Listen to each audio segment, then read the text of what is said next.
하나님의 나팔 소리, 우리 함께 찬양함으로 금요 기도회를 시작하도록 하겠습니다.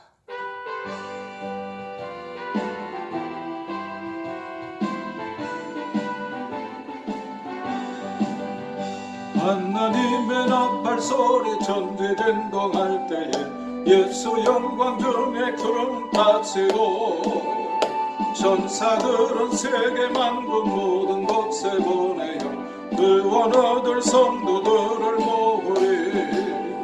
나팔 불 때 나의 이름, 나팔 불 때 나의 이름, 나팔 불 때 나의 이름, 부를 때에 잔치 참여하겠네. 무덤 속에 잠자던 자 그때 다시 일어나 영화로운 부활 승리 얻으리. 주의 택한 모든 성도 구름 타고 올라가 중중에서 주의 얼굴 배우리. 나팔 불 때 나의 이름, 나팔 불 때 나의 이름, 나팔 불 때 나의 이름, 부를 때에 잔치 참여하겠네. 주님 다시 오실 날을 의리할 수 없으니 항상 기도하고 깨어있소서. 기쁨으로 모자 앞에 불이 다가서도 그때까지 참고 기다리겠네.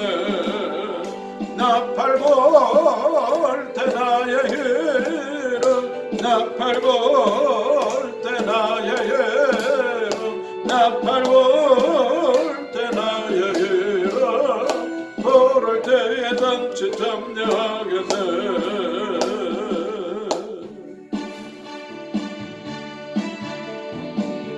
그날이 도적같이 우리 함께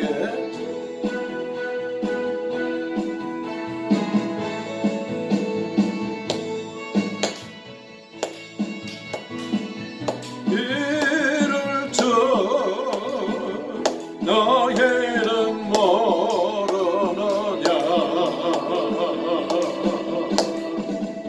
늘 깨어 있으라 잠들지 말아라. 주님과 동행하라. 항상 기뻐하라. 쉬지 말고 기도하라. 범사에 감사하라.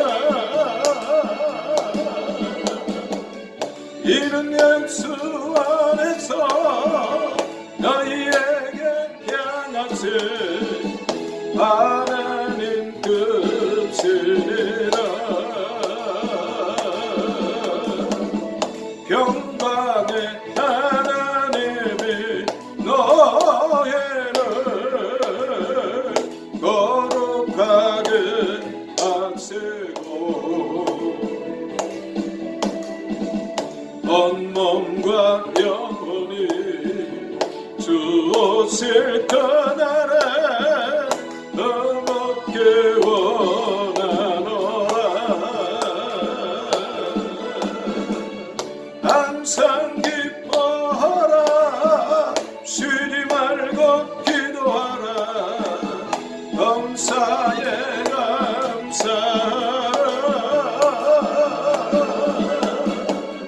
이는 예수 안에서 너희에게 향하신 하나님 뜻이라.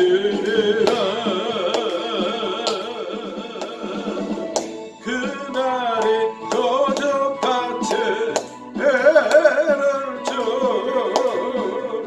너희는 모르느냐. 깨어 있으라 잠들지 말아라.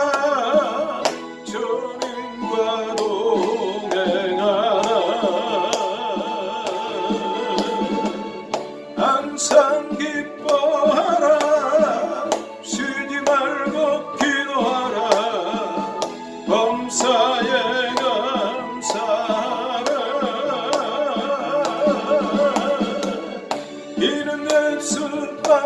주께서 너희에게 향하신 하나님 뜻이니라. 이 시간 우리 다같이 통성으로 기도할 때에 하나님의 말씀으로 우리 받기 위해서, 하나님 받으시는 신령과 진정의 예배되기 위해서 또 소원과 기도의 제목을 놓고 우리 다같이 통성으로 기도하겠습니다. 전기하신 아버지 하나님, 좋은 총과 사랑을 감사합니다. 오늘도 금요 기도회로 우리 예수님 저희를 위해서 고난당하신 날과 시간을 기억하고 주의 존전에 올라와 하나님 앞에 예배의 제단을 쌓을 수 있도록 우리 주님 도와주시니 감사합니다. 세상에 분주하던 마음을 다 내려놓고 이 시간 하나님을 찬양하며 하나님 받으시는 신령과 진정의 예배드리기를 원합니다. 존귀하신 아버지 하나님, 이 시간 성령으로 이 자리에 찾아오셔서 우리와 함께 하시며 우리의 예배를 받으시며 우리의 소원과 간구에 응답하시며 권능으로 역사하여 주옵소서. 죄와 허물은 예수님의 보혈의 피로 깨끗이 씻게 하시고 이 시간도 하나님의 말씀이 우리의 신앙의 전신갑주가 되어서 악한 사탄 마귀는 예수님의 이름으로 물리치고 날마다 우리 주님 발자취를 뒤쫓아 나아가는 하나님의 정병들이 되게 우리 주님 은혜 베풀어 주옵소서. 이 시간에도 성령으로 충만하게 하시고 저희의 간구에 하나님 하나님 정을 더하여 주옵소서. 믿고 감사하며 예수님의 이름으로 기도 올리옵나이다. 아멘. 우리 함께 교독하실 하나님의 말씀은 마태복음 24장 41절에 있는 말씀부터 47절에 있는 말씀까지 우리 교독해서 함께 읽도록 하겠습니다. 마태복음 24장 41절을 제가 먼저 읽습니다. 두 여자가 매를 갈고 있음에 하나는 데려감을 당하고 하나는 버려둠을 당할 것이니라. 그러므로 깨어있으라. 어느 날에 너희 주가 임할는지 너희가 알지 못함이니라. 너희도 아는 바니 만일 집주인이 도적이 어느 경점에 올 줄을 알았다면 깨어있어 그 집을 뚫지 못하게 하였으리라. 이러므로 너희도 유비하고 있으라. 생각지 않은 때에 인자가 오리라. 충성되고 지혜 있는 종이 되어 주인에게 그 집사람들을 맡아 때를 따라 양식을 나눠줄 자가 누구냐? 지인이 올 때 그 종에 이렇게 하는 것을 보면 그 종이 복이 있으리로다. 다 같이 읽겠습니다.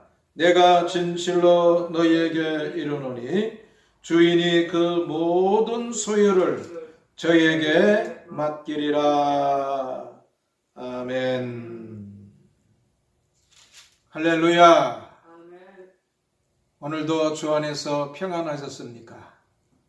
하나님의 말씀을 듣기 위해서 주의 전에 올라와서 또 영상으로 예배를 드리는 여러분들에게 하나님의 말씀의 은혜와 예배의 축복, 기도의 응답의 역사가 나타나시기를 예수님의 이름으로 축원합니다. 오늘 말씀의 제목은 우리 한번 따라하겠습니다. 지혜로운 신앙생활. 지혜로운 신앙생활. 지혜로운 신앙생활. 지혜로운 신앙생활. 어떻게 하면 신앙생활을 잘 할 수가 있습니까? 예수님께서는 본문에 있는 말씀을 통해서 신앙생활 잘 할 수 있는 비결을 말씀해 주고 있습니다.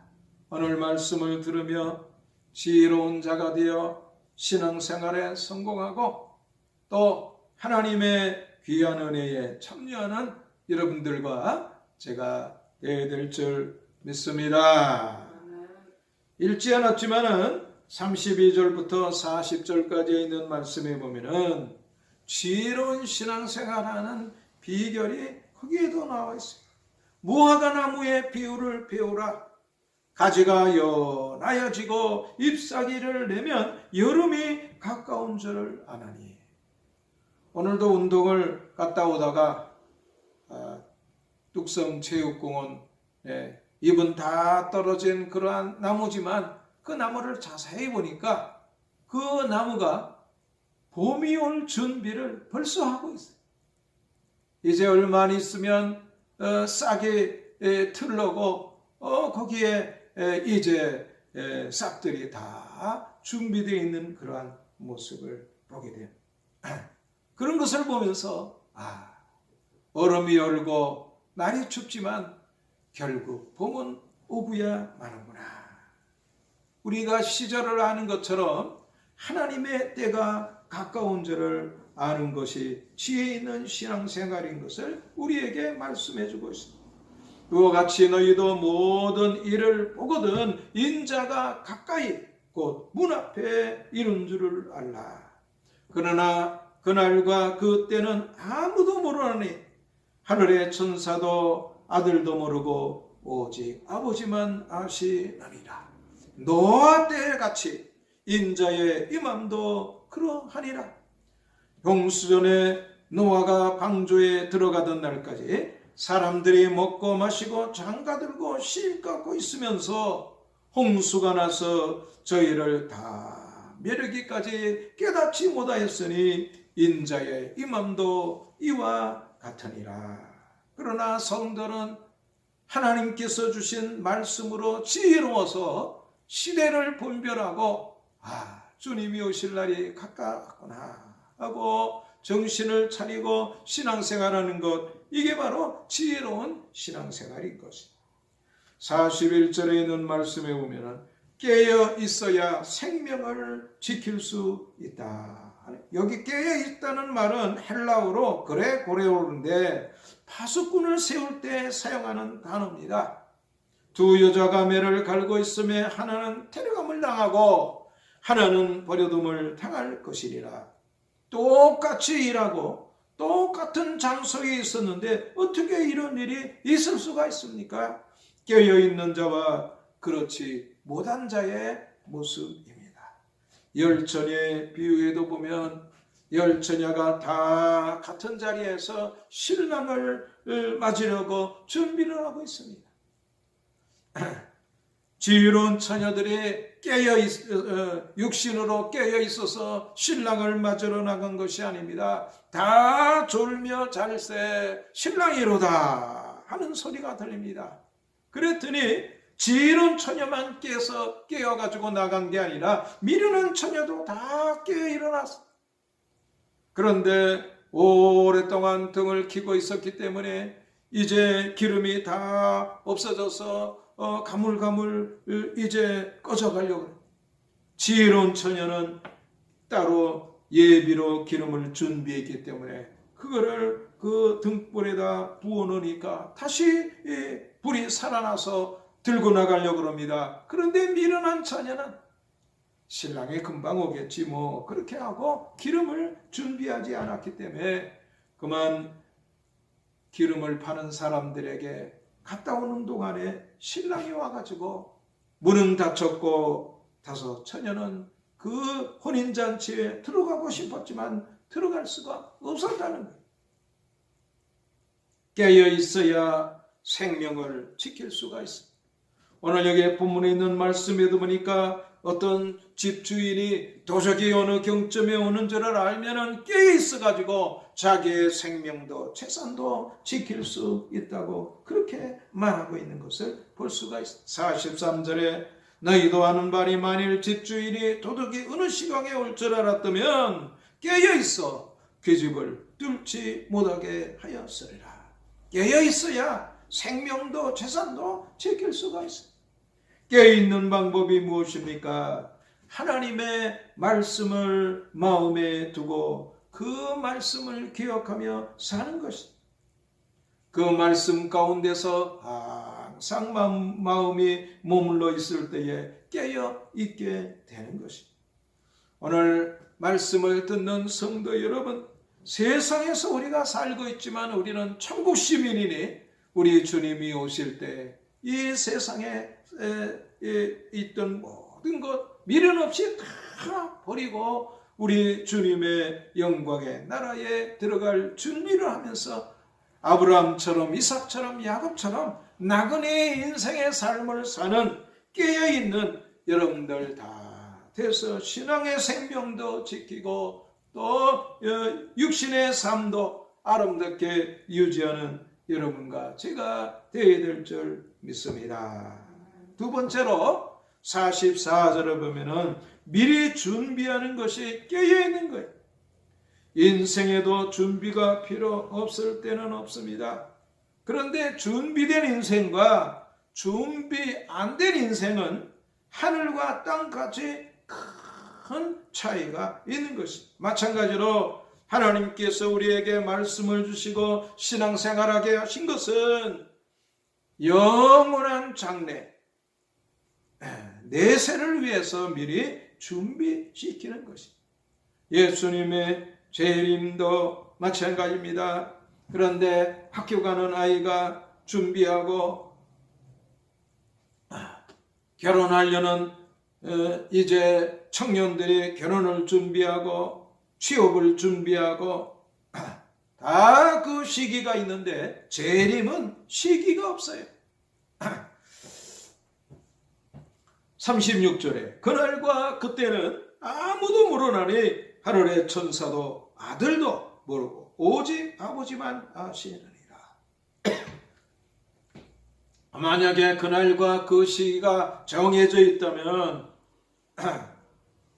신앙이 없는 사람도 그 시간에 이제 깨어 있어서 신앙의 나라에 들어가게 되니 그것은 하나님의 뜻이 아니. 그래서 하나님은 항상 준비되게 우리에게 깨어 있으라고 말씀하십니다. 오늘 말씀을 듣는 성도 여러분들이요, 항상 준비되어 있는 하나님의 나라에 들어갈 준비가 되어 있는, 아니 이렇게 빨리 오셨습니까? 준비 안 됐습니다. 그런 얘기를 하지 아니할 수 있는 지혜로운 신앙생활이 무엇입니까? 깨어있는 신앙생활이. 어떻게 이렇게 깨어있는 신앙생활을 할 수가 있습니까? 마지막으로 여기 본문에 있는 말씀에 오니까 충성되고 지혜로운 자가 그렇게 할 수가 있습니다. 어느 교수님이 학생들에게 대학에 처음 온 새내기 학생들에게 이런 얘기를 했다. 잘 모르면 따라만 하면 된다. 그래서 첫 시간에 교수님이 말씀하셨던 이야기, 따라만 하면 된다. 그래서 교수님이 말한 대로 따라했더니 대학 생활을 잘 할 수가 있었다.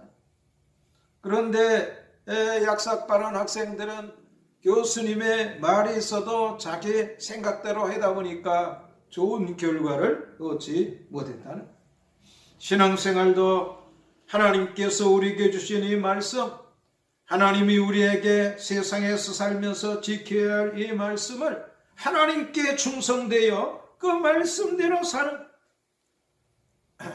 5달란트 받은 사람이나 2달란트 받은 사람, 이걸 가지고 나가서 장사하라. 그런데 이 사람들은 충성스러운 사람이기 때문에 즉시 가서 이제 그것을 장사를 하여.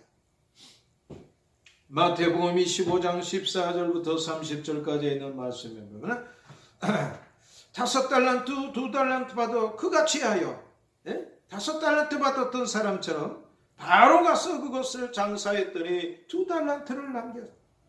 그러나 18절에 있는 말씀에 보면 1달란트 받은 자는 가서 땅을 파고 그 주인의 돈을 감추어 두었더니 오랜 후에 그 종들의 주인이 돌아와 회개할세. 이 말씀을 보면 충성할 기회는 많이 있다는 거죠. 지혜롭게 신앙생활할 기회는 많이 있어. 예, 뒤집어지건 엎어지고 해도 이제 하나님 앞에 바로 설 기회는 하나님이 넉넉히 우리에게 주시는 거예요. 두 아들의 비유가 있습니다. 아버지가 큰아들과 둘째 아들에게 얘기합니다. 밭에 가서 이제 밭을 좀 갈도록 해라. 그랬더니 큰아들은 알았습니다 하고 가서 밭에서 열심히 땀을 흘리며 이제 밭을 갑니다. 둘째 아들은 아버지는 맨날 우리에게 일만 시켜요. 싫어요. 그리고 그냥 뛰쳐나갔어. 그런데 큰아들은 밭에 들어가서 일하다가 땀을 뻘뻘 흘며 일하다가 아유 나만 고생하네. 나만 고생해. 예? 그러다가 일하다가 그만 이제 안 하고 그냥 돌아가고. 그런데 둘째 아들은 맨날 일만 시킨다고 불평하며 이제 나간. 곰곰이 생각해 보니까 아버지가 그렇게 말씀하신 것은 아버지를 위해서 그런 게 아니라 나를 위해서 그렇게 한 건데 내가 잘못했구나. 그리고 돌아와서 그 밭에 가서 열심히 일을 했다 하는 그런 말씀이 있습니다. 충성할 기회는 우리의 평생의 인생 가운데 얼마나든지 있는 거예요. 기회는 있어요. 그러므로 성도는 하나님의 말씀을 믿고 충성돼요. 깨어 있을 때에 우리 주님 앞에 얼마든지 아름답게 헌신하고 또 열매 맺어 주님 앞에 자랑하고 내어놓을 것이 있는 것입니다. 오늘도 내 이 신앙생활에 이제 지혜롭지 못한 미련한 그러한 부분이 있다면 하나님 잘못했습니다. 둘째 아들처럼 아버지가 나를 위해서 이렇게 이런 일도 이제 하게 하시는데 내가 잘못했습니다 하고 돌아와서 충성할 기회. 맏아들은 열심히 아버지 집에서 충성했지만 둘째 아들은 허랑방탕하다가 흉년이 되고 먹을 것이 없고 지업 열매도 맺지를 못하니까 이 아들이 생각합니다. 내 아버지 집에는 이제 양식이 풍족한 품꾼이 얼마나 많은고 나는 여기서 줄여 죽는구나. 아버지께로 돌아가자. 아버지 아들이라고 하지 말고 품꾼의 하나로 써달라고 하자. 그러나 아버지는 돌아온 그 아들을 반겨 맞이하면서 죽었다가 살아서 왔고 잊어버렸다가 다시 찾았다 하면서 잔치를 베풀어 주시니 둘째 아들은 감격하여 나가서 일꾼보다도 더 열심히 아버지 집에 충성하는 그러한 모습을 우리는 성경에서 발견할 수가 있습니다. 오늘 여러분의 신앙생활이 이런 신앙생활 되시기를 예수님의 이름으로 축원합니다. 오늘도 말씀을 생각하며 우리 합심해서 하나님 앞에 기도하시겠습니다. 존귀하신 아버지 하나님, 좋은 정과 사랑을 감사합니다. 오늘도 아버지 하나님 지혜로운 신앙생활 하기를 원합니다. 세상의 일로 세상으로 아버지 하나님 분주하고 바빠 아버지 하나님 잊어버렸던 소중한 것들 아버지 하나님 다시 생각하고 찾고 하나님 지혜로운 신앙생활하는 저희들 되기를 원합니다. 존귀하신 아버지 하나님이 은총을 베풀어 주옵소서. 아버지의 집을 멀리 떠난 둘째 아들이 아버지가 시키는 일을 싫어서 이제 뛰쳐나갔던 둘째 아들이나 다시 돌아와 충성할 기회를 하나님 주시는 하나님, 오늘도 하나님 충성스럽게 우리를 위해서 이제 귀한 것들을 아끼지 아니하고 내어놓으신 하나님의 은혜 감사합니다. 하나님 지혜롭게 신앙생활하는 저희들 삼아 주옵소서. 이제는 우리 주 예수 그리스도의 은혜와 하나님 아버지의 그 진하신 사랑, 성령님의 내주내제 교통 역사하심이 영원토록 저희와 함께 있을지어다. 아멘.